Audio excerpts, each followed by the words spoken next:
memberi peluang kepada anak-anak ini untuk melakukan sangat ini ya Pak ya, sangat dunia pertanian ya, istilahnya betul. Ya memang ini tahun bulan sekarang memang peningkatannya belum signifikan, tetapi program MBG ini kan akan berjalan terus. Artinya nanti pada saat titik puncak semua dapur sudah berdiri, itu mungkin kita sangat membutuhkan pasokan yang sangat-sangat banyak sekali. Menurut pengalaman Pak Santoso, kebutuhan untuk MBG ini terutama hortikultura ya. Tanaman apa atau sayur apa yang utama gitu ya Pak ya, untuk isi anak-anak sekolah ini, ataupun ibu hamil juga ya? Iya betul. Yang paling dominan dibutuhkan Bu itu wortel. Yang paling dibutuhkan wortel, meskipun juga nanti ada jagung manis, ada buncis, ada brokoli dan lain sebagainya. Tapi wortel itu paling dominan dibutuhkan. Nah ini peluangnya menarik Bu. Di daerah penghasil wortel di daerah-daerah itu kan hanya tertentu Bu. Daerah tinggi. Tidak semua daerah bisa menghasilkan wortel. Contohnya sepanjang Pantura aja. Dari mulai Merak sampai Surabaya itu kan bisa, ya kan jarang orang tanam wortel. Tetapi pangsa pasar terbesarnya dari Pantura ini Bu. Hampir setiap daerah atau hampir setiap MBG nanti dapur MBG akan membutuhkan pasokan wortel. Dan ini pengalaman sudah dan itu sudah kami lakukan. Dan itu menjanjikan. Sangat menjanjikan sekali. Betul, mungkin ini untuk memberi semangat anak-anak muda, petani muda, Bapak bisa nggak memberikan edukasi atau motivasi untuk mereka di yang sana Pak, kamera yang sana, untuk mencintai bidang pertanian nih. Anak muda nih Pak, karena kita perlu kader ya. Siap. Ya mudah-mudahan bagi anak-anak muda nih yang ada di satu daerah-daerah ya, ini ada kesempatan buat anda semua untuk bisa berkontribusi dalam memproduksi produk pertanian, karena dari pengalaman yang saya lakukan, kebutuhan pertanian ini setiap tahun semakin meningkat, tetapi yang terjadi yang memproduksi semakin berkurang Ibu, karena sudah ada yang tua, sudah nggak kuat, sementara tidak diimbangi dengan anak muda yang mau terjun di pertanian kan. Nah ini marilah menjadi sahabat Yampi supaya nanti berkembang di dunia pertanian. Dan ada peluang yang luar biasa di depan yang kita bisa tangkap, Hingga terus menurut Pak Santoso kan tidak akan berhenti ini. Sampai namanya pangan namanya sayur itu kan pasti dibutuhkan ya. Sangat dibutuhkan. Sehingga, selama manusia ada pasti butuh. Sehingga pertanian ini cukup menjanjikan. Bagi kalau yang sudah mengalami sih pasti sudah merasakan ya, tapi yang mau terjun itu nggak usah khawatir, saya nggak usah ragu. Kami pun juga mengundang Bu, bila ada anak-anak muda yang mau belajar di tempat kami, kami kasih fasilitas. Nah itulah mungkin tawaran ini mudah-mudahan didengar oleh teman-teman sahabat Yampi yang ada di daerah ya, kalau ingin belajar hortikultura khususnya, silahkan mendatangi P4S Agrofarm Cianjur. Mudah-mudahan dengan pengalaman kami yang 25 tahun ini bisa membantu rekan-rekan anak muda untuk berkecimpung di pertanian. Ya baik Pak, sebagai seorang pengusaha ini tentunya ada putaran ya Pak ya, jatuh bangun. Itu apa yang bisa dipetik dari pengalaman itu Pak? Semua peristiwa yang kita alami itu menjadi pengalaman Bu, ya kan? Di saat kita jatuh itu juga menjadi pengalaman, di saat kita bangun pun juga menjadi pengalaman. Artinya di saat kita sudah punya pengalaman itu kita sudah bisa menjaga ya. Kapan kalau kita jatuh tuh kita harus begini. Bagaimana kita jangan sampai jatuh. Terus kalau kita lagi bangun atau lagi jaya, bagaimana kita mempertahankan, ya kan? Nah ini ada beberapa istilahnya strategi atau trik yang kita terapkan supaya nanti usaha ini tetap jalan. Ya salah satu yang kami lakukan Bu, tadi yang kita sampaikan 30% komoditas yang kami tanam itu untuk memenuhi kebutuhan kita sendiri. Artinya kita punya produk untuk mensubstitusi harga mensubstitusi pasokan di saat rekan-rekan petani atau kelompok tani kita ini kurang pasokan atau di pasar terjadi kenaikan harga. Nah, kami tetap bisa bertahan karena kita punya 30% nilai produksi dari kebun kita. Jadi mereka harus artinya harus memberikan porsi untuk kebutuhan sendiri 30% itu ya, Pak? Kita tanam sendiri. Ya, artinya untuk kebutuhan keluarga 30%. Bukan, maksudnya kita nanam dari kebutuhan pasokan kita ke pasar itu yang 30% saya tanam sendiri. Oh, nanam sendiri. Apakah dilakukan juga oleh petani lain? Nah, kalau yang artinya yang tadi untuk kebutuhan itu ditanam sendiri itu. Ya, jadi misalnya nih, kalau di lapangan terjadi harga cabai 100.000, padahal saya punya kebun juga, hasil dari kebun, artinya kan kami bisa mematok harga, menyeimbangkan kan, nggak sampai 100.000, mungkin karena sebagian panen dari kebun harganya bisa kita turunkan, tidak seperti harga pasaran, jadi kita jual misalnya 70.000 atau 60.000, artinya si buyer atau si konsumen itu tetap percaya ke kita. Harga gitu, yang ini ya Pak, ideal, yang ideal itu si konsumen mampu untuk membeli, tetapi dia mendapatkan harga yang rata-rata ideal, maksudnya tidak seperti pada itu terlalu tinggi lah. Nah, kalau sebaliknya gimana itu Pak? Artinya kalau kan kita sering lihat ya, kalau itu suplainya lebih gitu ya, pasokannya hilang terus harganya turun jatuh. Nah, sebaliknya kalau itu kita over kan harganya turun Pak. Nah, apa yang dilakukan coba? Yang kami lakukan, kami punya bisnis namanya frozen food. Jadi beberapa sayuran itu kami lakukan processing di frozen, Bu. Di frozen kami blanching, baru kita frozen. Artinya di saat nanti memang terjadi atau rekan-rekan petani kita terjadi kelebihan pasokan, nggak masalah. Tetap kita tampung, kita olah setengah matang istilahnya, baru kita frozen.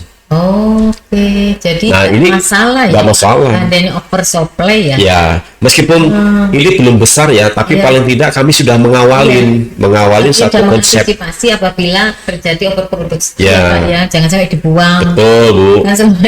Dibuang, sayang Bu.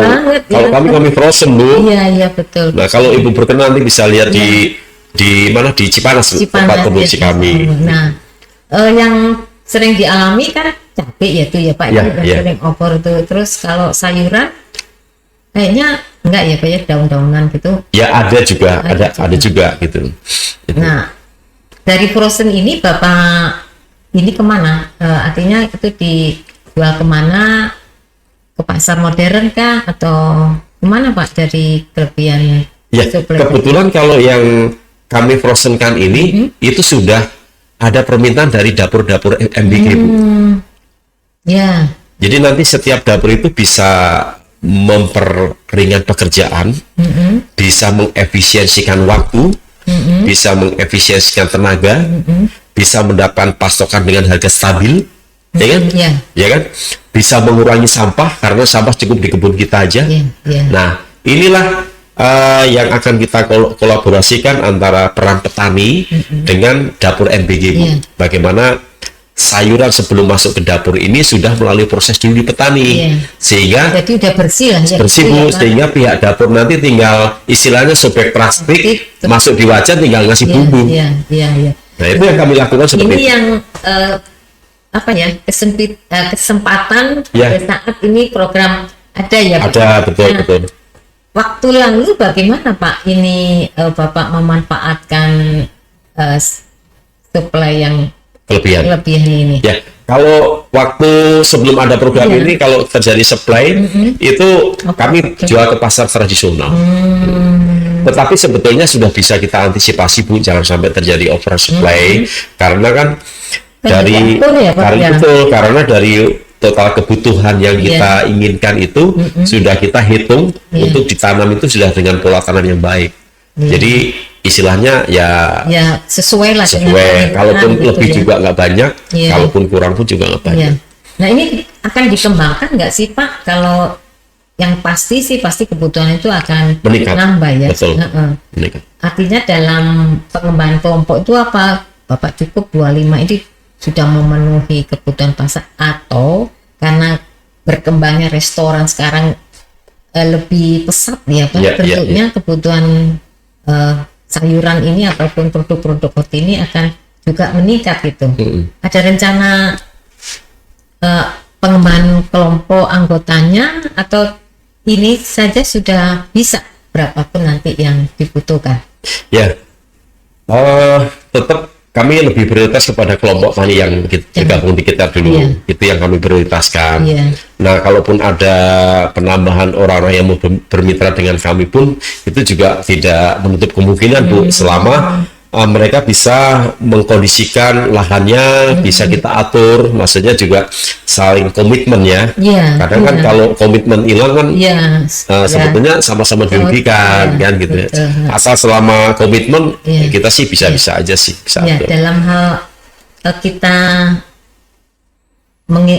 mengimplementasikan program Kementerian Swasembada Pangan nih Pak, peran hortikultura ini di mana Pak? Dalam kita harus swasembada pangan baik dari tanaman pangan, perkebunan dan sebagainya. Nah, hortikultura ini kira-kira porsinya gitu, kedudukannya di mana Pak, supaya kita juga ada partisipasinya di sana?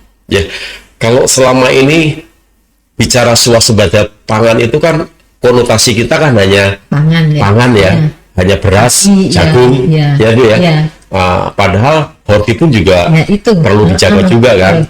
Nah, sebetulnya kita bisa menyontoh mungkin apa yang dilakukan orang-orang tua kita dulu ataupun di luar sana Bu ya. Nah, ini yang saya coba terapkan yang bisnis sekarang ini. Bagaimana produk yang kelebihan tadi itu kita bisa lakukan, bukan diawetkan, dilakukan satu proses sehingga nanti bisa kita konsumsi di saat pasokan itu kurang. Kita bukan menimbun, tapi kita lakukan proses supaya nanti di saat pasokan itu lagi kurang, ini kita bisa bantu, kita bisa lepas gitu kan. Nah, ini kalau untuk horti bisa Bu, ya seperti sekarang yang kami alamin. Ini petani wortel lagi jatuh harganya, itu kita serap, kita beli, kita lakukan proses, kita coba frozen. Nah, nanti di saat kurang ya kita lepas gitu. Artinya bukan menimbun ya, kalau menimbun kan tidak boleh kan. Jadi kita itu sebetulnya inovasi produk supaya produk itu kita punya kelebihan atau kita punya keuntungan membantu petani sehingga dia tidak kesulitan untuk menjual ya, karena harga kan lagi jatuh kan. Nah, itu yang penting lagi kita. Jadi Bapak menerima kelebihan itu dengan menyesuaikan harga yang saat itu disepakati ya Pak. Nah, kita biasa kontrak tanam dulu Bu. Kontrak.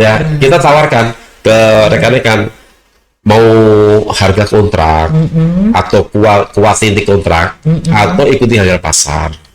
Jadi kita monggo aja ke pilihan. Ya. Artinya nggak ditetapkan. Jadi kita kasih mereka biar mereka punya betul. Takutnya nanti terjadi apa-apa di kemudian hari, misalnya gagal panen atau gagal pasokan, itu menjadi beban kita. Akhirnya kita beri keleluasaan. Cuman saya pengen ditanamkan ini dengan volume sekian. Jadi pola tanamnya begini gitu aja sih. Selama ini kalau kekurangan belum ya Pak, belum pernah terjadi. Pernah Bu, pasti pernah terjadi. Nah, itu solusinya lewat kalau produk itu tidak ada di pasaran atau tidak ada petani yang tanam, paling kita hanya memberi informasi ke buyer bahwa untuk beberapa waktu ke depan ini kita akan ada kekurangan, ya kan? Paling gitu aja. Tapi sambil diiringi dengan proses tanam supaya nanti jangan terlalu lama kekurangannya. Gitu. Dan itu bisa kita informasikan, nggak masalah sih. Nggak masalah selama ini Pak ya. Kalau itu apa masalahnya Pak yang Bapak alami selama menjadi pengusaha hortikultura ini? Kalau secara pribadi, berarti di saya sendiri nggak ada problem sih Bu. Tapi ada juga kebanyakan petani yang memang merasa harga tidak masuk, terus tidak laku di pasaran, atau ya itu mesti harus inovasi. Inovasi itu maksudnya ya produk diolah jadi apa. Terus juga memperbanyak jaringan konsumen atau jaringan istilahnya pelaku usaha lain kan. Terus memperbanyak informasi tanaman yang paling menarik di pasaran itu apa. Ya. Jadi harus seperti itu sih. Jadi nggak monoton aja. Bapak lakukan itu di kelompok itu melalui kegiatan pertemuan yang rutin atau bagaimana Pak untuk bisa mengantisipasi tadi ya yang tidak sampai petani ini dirugikan gitu. Ya, kalau pertemuan rutin itu misalnya kita atur waktu dengan penyuluh ya, dengan PPL itu nanti periode-periode tertentu aja. Tapi kita lebih intensif langsung ke setiap orangnya, setiap orangnya. Jadi per individu aja lebih cepat. Mungkin beda ininya ya antara satu petani. Kalau pertemuan dengan mereka penyuluhan mereka udah pintar-pintar lah petani sih. Jadi karena ilmunya banyakkan dia daripada kita gitu kan. Cuman mungkin kita lebih banyak komunikasi dengan pihak luarnya. Oh jadi keluar itu bagian Bapak lah gitu istilahnya untuk bisa mengakomodasi kebutuhan si anggota betul untuk menyesuaikan pasar yang ada gitu kan. Nah strategi yang Bapak lakukan apa ini Pak untuk selain menjaga hubungan ya intinya keberlanjutan, yang penting ini kan keberlanjutan tuh Pak ya. Jadi pihak luar itu strateginya apa Pak? Strategi yang kita bangun itu Bu, kalau dengan petani itu kita harus komitmen melakukan pembayaran. Itu aja prinsipnya. Pokoknya kalau kita tidak komitmen pembayaran, mereka bisa ingkar janji. Ya kan? Artinya petani itu hanya nanam dan produknya dibeli, dibayar. Udah itu aja sih Bu. Ya kan? Karena kalau cara budidaya kan dia udah pintar. Itu aja yang dibutuhkan. Aku nanam, produknya dibeli dan dibayar. Udah selesai. Nah, sementara kalau di pihak supermarket, aku ini butuh pasokannya rutin. Yang kontinu tadi ya Pak ya. Kualitasnya yang bagus. Ya kan? Terus kontinu. Ada terus gitu kan? Ya, kalau kamu butuh pembayaran ya kami lakukan pembayaran rutin. Hanya itu aja sih. Jadi komitmennya tuh beda. Antara kebutuhan petani sama kebutuhan restoran beda. Ya. Itu harus disepakati dan komit. Betul. Kalau di supermarket restoran kan ya itu bisa continue. Jadi continue itu setiap saat selalu ada. Terus kualitasnya bagus. Artinya jangan banyak waste atau barang rusak yang dikirim kan. Terus bisa continue kualitas. Terus kontinuitasnya itu dijaga terus. Pak, kalau saya dengar kan mengusahakan produk hortikultura itu kan banyak menggunakan bahan kimia ya Pak ya, untuk pertumbuhannya, untuk keberlangsungan hasilnya. Nah, bagaimana Bapak menjaga kelestarian lahan nih Pak, kelestarian lahan sehingga tidak tertimbun dengan bahan-bahan kimia tersebut kayak pestisidanya kan cukup satu apalagi kentang di sayur tuh. Nah ini kan berpengaruh terhadap kelestarian lahan ya Pak. Nah ini bagaimana Bapak mengedukasi petani agar yang dia lakukan dengan cukup banyak tuh Pak ya kebutuhan pestisida, tapi harus juga menjaga keberlangsungan hidupnya organisme yang ada di tanah ini Pak. Bu, itu sebetulnya saya sebagai petani, sebetulnya saya pun juga pengen dalam budidaya itu irit, tidak terlalu banyak biaya yang kami keluarkan, ya kan? Sehingga kami punya untung yang lebih, ya kan? Tetapi kondisi di lapangan itu biasanya kan karena tanam tidak seragam ya dengan petani yang lainnya, itu kan timbul namanya penyakit, ya kan? Hama dan penyakit. Nah tentunya pencegahan hama dan penyakit itu salah satu cara selain dengan sistem pengendalian yang organik, ada juga yang anorganik. Jadi kita biasa pakai namanya pestisida dan inseksida. Ya, sebetulnya itu pun juga ada aturannya, Bu. Selama pemakaian kita itu bijaksana. Bijaksana itu dalam arti, kalau pas masa kena penyakit ini, kita kondisikan obatnya yang memang hanya membantu untuk itu aja gitu kan. Terus nanti pada saat mau panen itu biasanya kan ada anjuran kan, kurang sekian minggu jangan dilakukan penyemprotan ya kan. Itu harus kita taatin. Nah, selama pemakaian obat-obatan tadi kita lakukan dengan bijaksana, sesuai dengan anjuran yang tertera di dalam kemasan atau label, mudah-mudahan sih nggak ada masalah sih, Bu. Terus juga kita jaga jangan sampai pada saat sudah mau panen baru disemprot, itu nggak boleh. Jadi kira-kira itu ada batas. Bapak sebagai ketua mengontrol itu semua ya, Pak? Iya, ada batas waktu penyemprotan yang harus dilakukan. Ya, kalau sudah saatnya panen tidak boleh. Itu nanti kalau kami peka, Bu, misalnya kita sudah panen, terus kita lakukan sortasi dan packaging di gudang, bau pestisidanya itu ada, ya kan? Kalau dia lakukan penyemprotan itu nggak boleh.